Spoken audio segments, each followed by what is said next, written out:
അപ്പോൾ ഇങ്ങനെയുള്ള പല തമാശകളും നമ്മുടെ നാട്ടിൽ അരങ്ങേറിയിട്ടുണ്ട്. ഇനിയുള്ള തമാശകൾ ഉണ്ടാകും, യാതൊരു സംശയവും വേണ്ട. ഇപ്പോൾ ഇത് പറഞ്ഞപ്പോൾ ഞാൻ ഒരു കാര്യം കൂടി പറഞ്ഞിട്ട് വേണം അവസാനിപ്പിക്കാം. കെ വി തോമസ് മാഷിനെ കുറിച്ച് തുലാഭാരം നടത്തണമെങ്കിൽ, അല്ലെങ്കിൽ ജോസ് ബേബിക്ക് വേണമെങ്കിൽ ഗുരുവായൂർ ക്ഷേത്രത്തിൽ പോകണമായിരുന്നു. ഗുരുവായൂർ അമ്പലത്തിൽ ഒരു ഗുണമുണ്ട്, അതെന്ന് വെച്ചാൽ ക്ഷേത്രം മതിൽക്കെട്ടിന് പുറത്തും തുലാഭാരം നടത്താനുള്ള സംവിധാനമുണ്ട്. കാരണം അഹിന്ദുക്കളായ ഒരുപാട് പേര് അവിടെ തുലാഭാരം മറ്റ് വഴിപാടുകളൊക്കെ നടത്താൻ വരുന്നുണ്ട്. ഗുരുവായൂരപ്പനെ സംബന്ധിച്ചുള്ള പുള്ളിക്ക് ഈ അഹിന്ദുക്കൾ ക്ഷേത്രത്തിനകത്ത് പ്രവേശിക്കുന്നതിനെ എതിർപ്പുള്ളൂ. ആ ക്ഷേത്രത്തിന് പുറത്ത് വന്ന് നേർച്ച കാഴ്ചകൾ സമർപ്പിക്കുന്നതിന് പുള്ളിക്ക് സന്തോഷമുള്ളൂ. അതുകൊണ്ട് തുലാഭാരം മതിൽക്കെട്ടിന് പുറത്ത് നടത്താൻ സൗകര്യവും സംവിധാനവും ഉണ്ടാക്കിയിട്ടുണ്ട്. ഇതല്ലാതെ ക്രൈസ്തവർക്ക് സ്വന്തം നിലയ്ക്ക് തുലാഭാരം നടത്താൻ പറ്റിയൊരു സ്ഥലമുണ്ട്.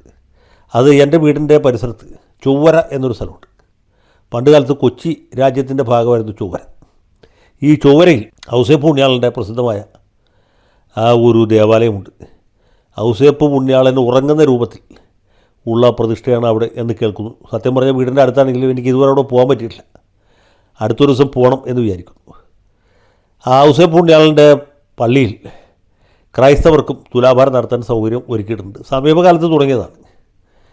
ഏതായാലും ഈ അവസരം ഇത് കാണുന്ന എല്ലാവരും, ക്രൈസ്തവരും അക്രൈസ്തവരും ഉപയോഗപ്പെടുത്തും എന്നാണ് എൻ്റെ പ്രതീക്ഷ.